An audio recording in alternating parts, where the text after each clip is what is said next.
అందరికీ welcome back to my channel. నేను మీ Lavanya Rajanala. Thumbnail చూసారు కాబట్టి మీకు క్లారిటీ వచ్చి ఉంటుంది. మేము ఫ్లైట్లో వెళ్తున్నాము ఒక ప్లేస్కి, ఎక్కడికి అన్నది నేను ముందు చెప్తాను. సో ముందుగా బట్టలన్నీ పేర్స్ కింద పెట్టేసుకున్నాను, ఏది మిస్ అవ్వద్దని చెప్పి. డే వైజ్ పెట్టుకున్నాను ఈరోజు ఏం వేసుకోవాలని చెప్పి. మామూలు డే వేరు, నైట్ వేరు, ఇన్నర్స్ అన్నీ సపరేట్ చేసేసి పెట్టేసుకున్నాను అనమాట.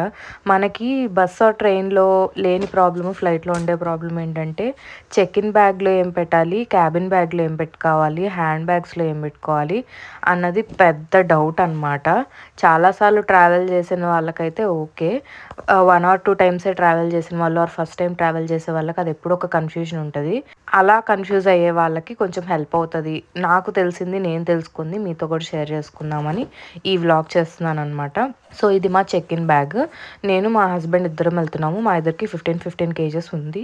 బట్ మేము అన్ని రోజులు స్టే చేయట్లేదు, మాకు అంత లగేజ్ అవసరం లేదు కాబట్టి మేము ఒకటే చెక్ ఇన్ బ్యాగ్ పెట్టుకున్నాం అనమాట. ఇది నేను ఎయిర్పోర్ట్కి వెళ్ళేటప్పుడు ఆల్రెడీ రెడీ అయిపోయి వెళ్ళడానికి కానీ పక్కన పెట్టేసుకున్నాను డ్రెస్. సో హ్యాండ్ బ్యాగ్లో వచ్చేసి మెడిసిన్స్ పెట్టుకోవచ్చు మనము, అండ్ ఎలక్ట్రానిక్ గ్యాడ్జెట్స్ సేమ్ ఉన్నా కూడా మీరు హ్యాండ్ బ్యాగ్తో క్యారీ చేయాలన్నమాట. క్యాబిన్ బ్యాగ్ ఆర్ హ్యాండ్ బ్యాగ్లోనే క్యారీ చేయాలి, మీరు చెక్ ఇన్ బ్యాగ్లో పెట్టకూడదు. Like battery items, electronic gadgets అట్లాంటివి ఏమున్నా సరే మీరు హ్యాండ్ బ్యాగ్లో పెట్టుకోవాలి. అండ్ మెడిసిన్స్ కూడా మీరు బ్యాగ్లో క్యారీ చేయొచ్చు. మీ ఐడి కార్డ్స్, క్యాష్, వాల్యుబుల్స్, ఏమైనా జ్యువెలరీ తీసుకెళ్తున్నారంటే జ్యువెలరీ అవన్నీ పెట్టుకోవాలన్నమాట. ఒకటి నాకు రిటర్న్లో తెలిసింది ఏంటంటే హ్యాండ్ బ్యాగ్స్లో మనం టాల్కమ్ పౌడర్స్ లాంటివి పెట్టుకోకూడదంట. నా టాల్కమ్ పౌడర్ ఒకటి వాళ్ళు తీసేసుకున్నారు, కాన్ఫిస్కేట్ చేశారు. జెల్స్, లిక్విడ్స్ అట్లాంటివి ఏమి, గ్యాస్ ఐటమ్స్ అలాంటివి గ్యాస్ ఉండేవి ఏవి కూడా మనం హ్యాండ్ బ్యాగ్స్లో, క్యాబిన్ బ్యాగ్స్లో క్యారీ చేయడానికి లేదు. అండ్ ఆల్సో ఇంకొకటి ఏంటంటే ఫుడ్ ఐటమ్స్ ఏమైనా ఉన్నా మీరు తీసుకెళ్ళొచ్చు. ప్యాక్డ్ ఫుడ్స్ అంటే పచ్చళ్ళు, కారేవి, లీక్ అయ్యేవి, రసాలు, పప్పులు, చారులు ఇట్లాంటివి తీసుకెళ్ళకూడదు. లైక్ సాలిడ్ ఫుడ్స్ అనమాట. అంటే బిస్కెట్స్ కానీ, ఏమైనా చిప్స్ కానీ, లేకపోతే మన ఇండియన్ స్నాక్స్ ఉంటాయి కదా, చక్రాలు, చెక్కలు అలాంటివి ఏమైనా తీసుకెళ్ళొచ్చు, ప్రాబ్లం లేదు. ప్యాక్డ్ ఫుడ్ అలౌడే తీసుకెళ్ళొచ్చు. వాటర్ కూడా మీరు తీసుకెళ్ళొచ్చు, ప్రాబ్లం లేదు. ఎయిర్పోర్ట్లో అంతా కాస్ట్లీ ఉంటాయి కాబట్టి బెటర్ మీరు క్యారీ చేయండి, ఇబ్బంది ఏం లేదు. మీకు వెయిట్ లిమిట్ ఉంది అనుకుంటే కనుక హ్యాపీగా క్యారీ చేయొచ్చు. బ్లేడ్స్, సిజర్స్ అట్లాంటివి ఏమైనా ఉంటే హ్యాండ్ బ్యాగ్స్లో, క్యాబిన్ బ్యాగ్స్లో పెట్టకండి. షార్ప్ ఆబ్జెక్ట్స్ అనమాట, సిజర్స్, చాకు ఇట్లాంటివి ఏమన్నా మీరు క్యారీ చేస్తున్నారంటే మీరు లగేజ్ బ్యాగ్లో పెట్టుకోవచ్చు. సో అట్లా ప్యాక్ చేసేసుకొని మేము 7 కంటే మనం ఫ్లైట్ కన్నా ఒక 1 hour బిఫోరే మనం ఆల్రెడీ అక్కడ రిపోర్ట్ చేయాలన్నమాట. సో దాన్ని బట్టి ప్లాన్ చేసుకుని 1 hour కన్నా ముందే, అంటే ఇంకా 1.5 or 2 hours ముందున్నా కూడా ఇబ్బంది లేదు, ముందే వెళ్ళండి. ఎందుకంటే అక్కడ అనుకోని సర్ప్రైజెస్ కొన్ని జరుగుతూ ఉంటాయి మనకి ఎయిర్పోర్ట్లో వెళ్ళినప్పుడు. ఏదో ఒకటి మనం తీసుకెళ్ళకూడని ఐటమ్ తీసుకెళ్ళడము, వాళ్ళు దానికి మనల్ని ఆపడము, అది తీసుకోవడము, ఇలా రకరకాలుగా డిలే అవుతాయండి. ఎక్కువ రష్ ఉంటుంది, ఎక్కువ జనాలు ఉంటారు, దానివల్ల కూడా మనకి డిలే అవ్వడానికి ఛాన్సెస్ ఉంటాయి. సో ఇట్లా లేట్ అయిపోవడం వల్ల మన ఫ్లైట్ మిస్ అవ్వడం అన్నది జరగవచ్చు. కాబట్టి బిఫోర్ టైం వెళ్ళిపోవడం బెస్ట్ అనమాట. ఒక 1-2 hours ముందే మనం వెళ్ళిపోయి అక్కడ ఉంటే ఏంటంటే మనకు అన్ని టైంని బట్టి జరుగుతూ ఉంటాయి. ఇంకా బాడీ స్ప్రేస్ మనకు జనరల్గా కావాల్సినవి ఇవే కదా, అంటే బాడీ కేర్కి సంబంధించిన క్రీమ్స్ కానీ, లోషన్స్ కానీ ఏది ఉన్నా మీరు చెక్ ఇన్ బ్యాగ్లో పెట్టేసుకున్నా, అంటే ఫ్లైట్లో ఇచ్చేసే బ్యాగ్ అనమాట. మీరు మీతో పాటు క్యారీ చేసేది కాకుండా లగేజ్తో పాటు ఇచ్చేసే బ్యాగ్లో పెట్టుకోండి. అండ్ ఇంకొకటి నేను ఇక్కడ మెయిన్గా చెప్పాలనుకుంది ఒక యాప్ గురించి, అది కూడా మీకు ముందు చెప్తాను. మార్నింగ్ 7:15 అవుతుంది. మా ఫ్లైట్ 9:35కి. 1 hour బిఫోరే లోపలికి వెళ్ళిపోవాలి, కానీ ఇంకా ముందే వెళ్తున్నాము. అక్కడ లగేజ్ చెకింగ్ అవన్నీ ఉంటాయి కదా, ట్యాక్స్ చేయించుకోవడం అంతా. సో కొంచెం ముందే అంటే బెటర్ అని వెళ్తున్నాము. ఇప్పుడు అందరికీ హాలిడేస్ కాబట్టి ఒకవేళ హైవే కూడా రష్ ఉంటుందేమో అని కొంచెం ఎర్లీగానే స్టార్ట్ అయ్యాము. మేబీ మార్నింగ్ కాబట్టి అంత లేదనుకుంటున్నాను. ఆల్రెడీ చాలా వరకు వెళ్ళిపోయారు హైదరాబాద్ నుంచి. సో ఎయిర్పోర్ట్కి వెళ్ళిన తర్వాత రిమైనింగ్ బ్లాగ్ అక్కడ చేస్తాను. ఇంకొకటి మెయిన్గా మనం చూసుకోవాల్సింది ఏంటంటే వెయిట్స్, లగేజ్ వెయిట్స్. వాళ్ళు ఒక 100 grams ఎక్కువ ఉన్నా కూడా ఏం కన్సిడర్ చేయరండి, డబ్బులు కట్టిస్తారు మీతో. పర్ కేజీ 1600 నుంచి ఇంకా డిఫరెంట్ రేట్స్ ఉన్నాయన్నమాట. సో మీరు ఇంటి దగ్గర ఒకసారి వెయిట్ చూసుకొని అన్నీ పెట్టుకోండి. మనిషికి 15 kgs ఉంటుంది, ప్లస్ క్యాబిన్ బ్యాగ్ ఒక 7 kgs ఉంటుంది కాబట్టి పెట్టేసుకోవచ్చు. డొమెస్టిక్ ట్రావెల్కి మనకి ఇబ్బంది ఉండదు, ఎందుకంటే మనము అంటే ఎక్కువ రోజులు వెళ్ళట్లేదు కాబట్టి. డొమెస్టిక్ ట్రావెల్ అంటే వెళ్ళి వచ్చేసేదే ఉంటుంది కాబట్టి, లాంగ్ టర్మ్ కాదు కాబట్టి. ఒకవేళ లాంగ్ టర్మ్ అయినా కూడా మీరు ఎక్స్ట్రా బ్యాగేజ్కి పే చేసుకొని తీసుకెళ్ళొచ్చు, ఇబ్బంది లేదు. సో వెయిట్స్ అన్నవి కంపల్సరీ చెక్ చేసుకోండి. అండ్ 1కి 2 సార్లు ఏమేమి పెట్టుకున్నారో చూసుకోండి.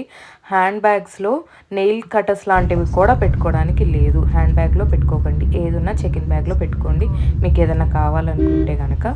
జ్యువెలరీ ఐటమ్స్, వాల్యుబుల్ ఐటమ్స్ ఏదున్నా హ్యాండ్ బ్యాగ్లో క్యారీ చేయండి. మెయిన్ ఇవి బాగా గుర్తుపెట్టుకోవాల్సిన విషయాలు.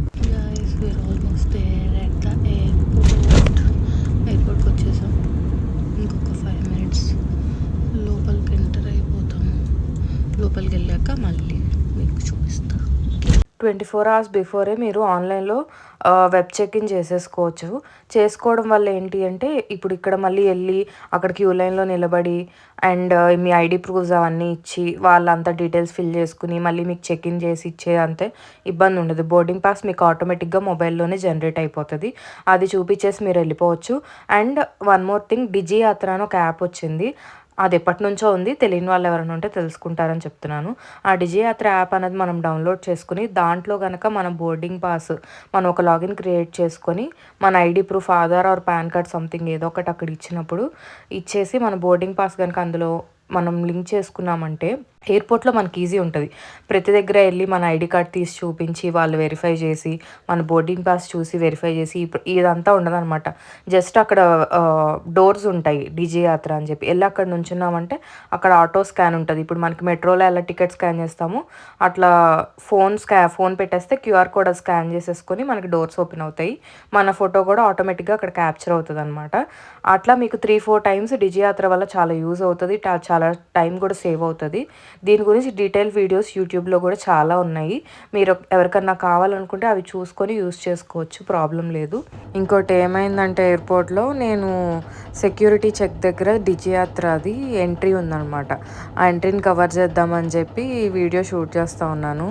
ఈలోపు అక్కడ ఉన్న సెక్యూరిటీ వాళ్ళు వచ్చి నా ఫోన్ తీసుకొని డిలీట్ చేసేసి అని చెప్పి నన్ను కొంచెం బెదిరించినంత పని చేశారు. నాకు అనిపిస్తుంది ఇంత డబ్బులు పెట్టుకుని వెళ్ళి మళ్ళీ ఇంతే లగేజ్ తీసుకెళ్ళాలి, మళ్ళీ ఈ గేట్లో నుంచి వెళ్ళాలి, ఆ గేట్లో నుంచి వెళ్ళాలని ఎయిర్పోర్ట్ అంతా తిప్పి మళ్ళీ లాస్ట్కి మనల్ని ఏదో ఒక దొంగల్లా చూస్తారు. ఇంత కష్టపడి ఫ్లైట్కి వెళ్ళాలా అనిపించింది నాకైతే పర్సనల్గా. దానికన్నా ట్రైన్ ఎక్కి పడుకుంటే రాత్రి ఎక్కితే పొద్దున్న దిగిపోతే హ్యాపీగా పడుకుని వెళ్ళొచ్చు. ఈ ఫ్లైట్లో అయితే కూర్చునే వెళ్ళాలి.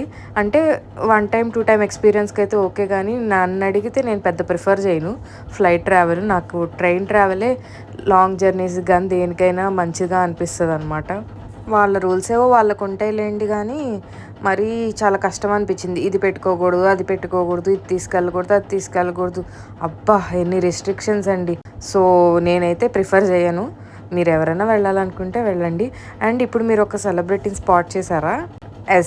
నారా లోకేష్ అండ్ బ్రాహ్మణి మేము వెళ్ళే ఫ్లైట్లోనే వచ్చారనమాట, మేము వెళ్ళే దగ్గరికి. సో మేము ఎక్కడికి వెళ్ళబోతున్నాం అన్నది ముందు చెప్తానని చెప్పాను కదా మీకు వీడియోలో. సో మేము తిరుపతి వెళ్తున్నాము. హైదరాబాద్ టు తిరుపతి ఫ్లైట్లో వెళ్ళామన్నమాట. అండ్ రిటర్న్ కూడా తిరుపతి నుంచి హైదరాబాద్ ఫ్లైట్లోనే వచ్చేసాము. సో తిరుపతి వ్లాగ్, తిరుపతి ఒక్కటే కాదు మేము ఇంకా చాలా ప్లేసెస్ చూసాము.